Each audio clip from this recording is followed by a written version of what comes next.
मृत्यूपत्रामुळे कुटुंबाला कोर्टाच्या फेऱ्या माराव्या लागतील, मालमत्ता मिळायला वर्षानुवर्ष लागतील, अशी भीती वाटते का? जर तुम्ही मुंबई, चेन्नई किंवा कोलकातामध्ये राहत असाल तर तुमच्यासाठी एक खूप मोठी बातमी आहे. सरकारने मृत्यूपत्राचा एक जुना म्हणजे खूपच किचकट नियम कायमचा काढून टाकला आहे. पण हा बदल म्हणजे नक्की काय? प्रोबेट म्हणजे काय? आणि आता मालमत्ता नावावर कशी होणार? या सगळ्या प्रश्नांची सोप्या भाषेत उत्तरं आपण आजच्या भागात जाणून घेणार आहोत. आणि हो, अशीच कायदेशीर माहिती तुम्हाला नेहमी हवी असेल तर आपला महसूलशाही चॅनल लगेच सबस्क्राईब करा. इथे आम्ही कोणताही सल्ला देण्यासाठी शुल्क घेत नाही. हा व्हिडिओ शेवटपर्यंत नक्की बघा, कारण यात आम्ही मालमत्ता हस्तांतरणाची एक स्टेप बाय स्टेप प्रक्रिया सांगणार आहोत. चला तर मग सुरुवात करूया. मालमत्ता आणि मृत्यूपत्राबद्दलचा हा नवीन कायदा नेमका काय आहे? अनेकांना गोंधळात टाकणारा हा बदल नेमका काय आहे यापासून सुरुवात करूया. नमस्कार. सरकारने रिपीलिंग अँड अमेंडिंग ॲक्ट 2025 मंजूर केला आहे.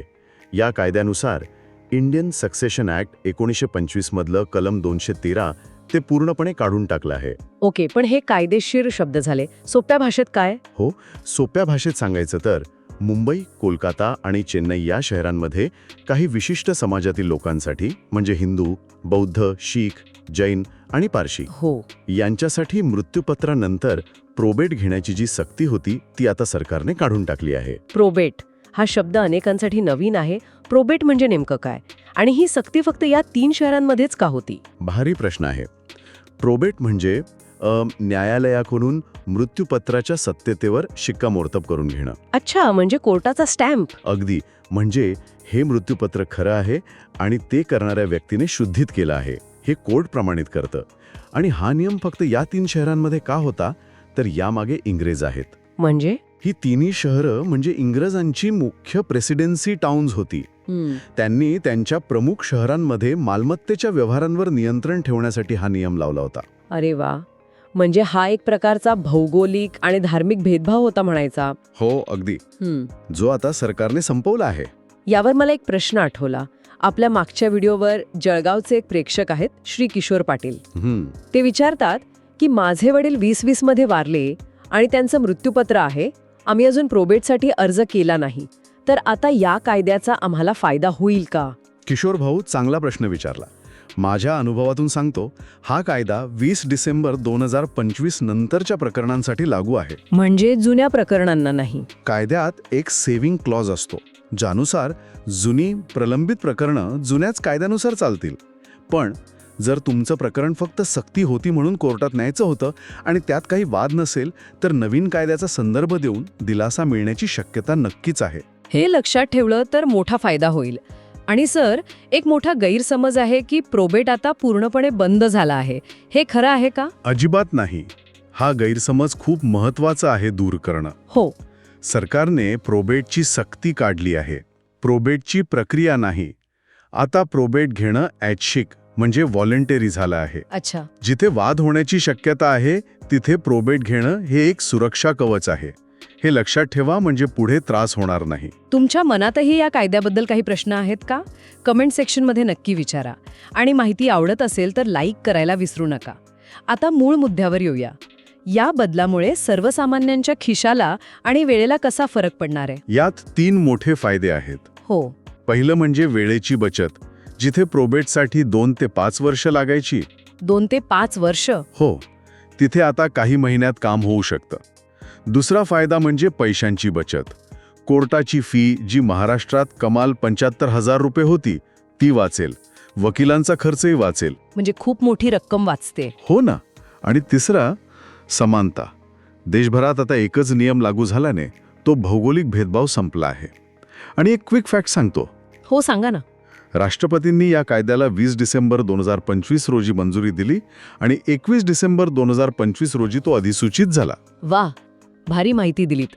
पण म्हणतात ना, नाण्याला दुसरी बाजू पण असते. बरोबर. या कायद्याची दुसरी बाजू काय आहे? याचे तोटे काय असू शकतात? अगदी बरोबर. धोका नक्कीच आहे.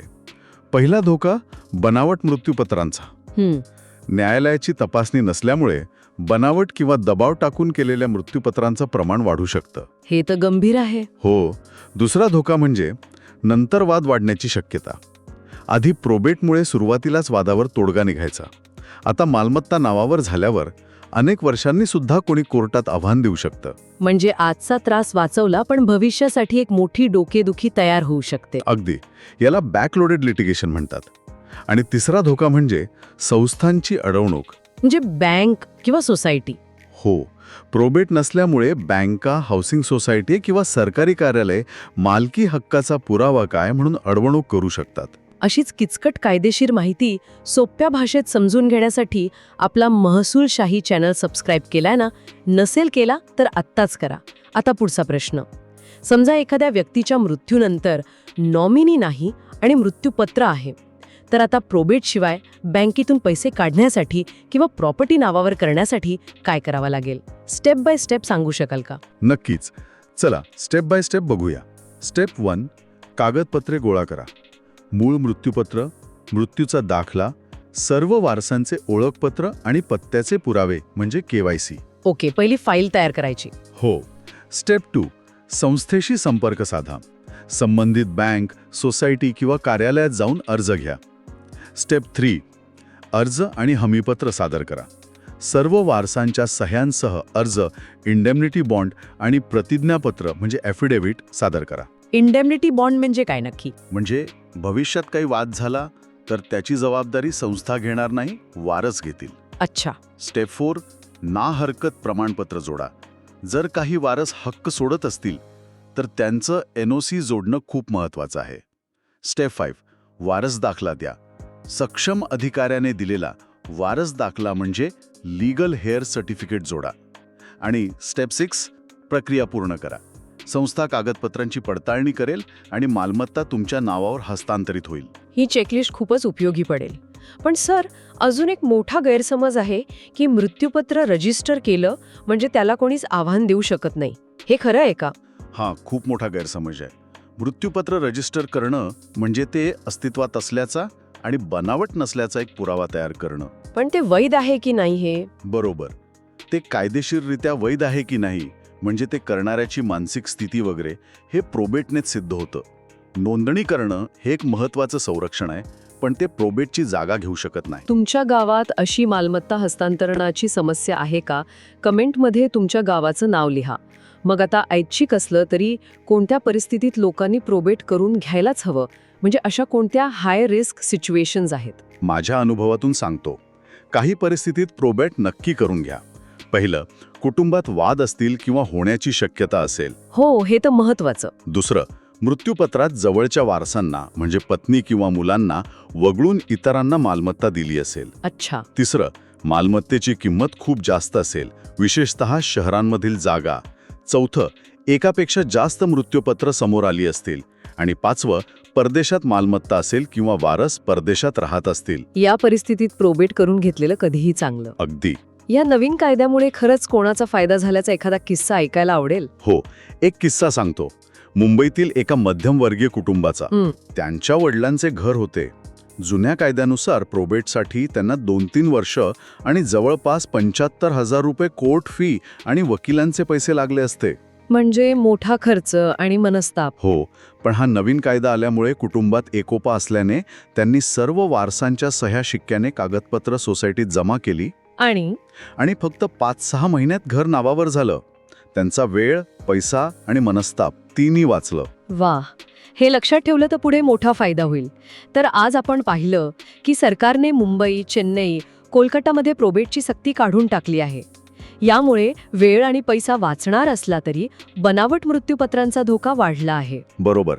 सरकार कायदे सोपे करतं, पण खरी ताकद तुमच्या जागरूक राहण्यात आहे. योग्य नियोजन, स्पष्ट मृत्यूपत्र आणि कौटुंबिक सामंजस्य हेच तुमच्या मालमत्तेचे खरे रक्षक आहेत. तुम्हाला महसूल आणि कायद्यांबद्दल अशीच सोप्या भाषेत माहिती हवी आहे का? मग आपला महसूलशाही यूट्यूब चॅनल खास तुमच्यासाठी आहे. आता सबस्क्राईब करायला विसरू नका.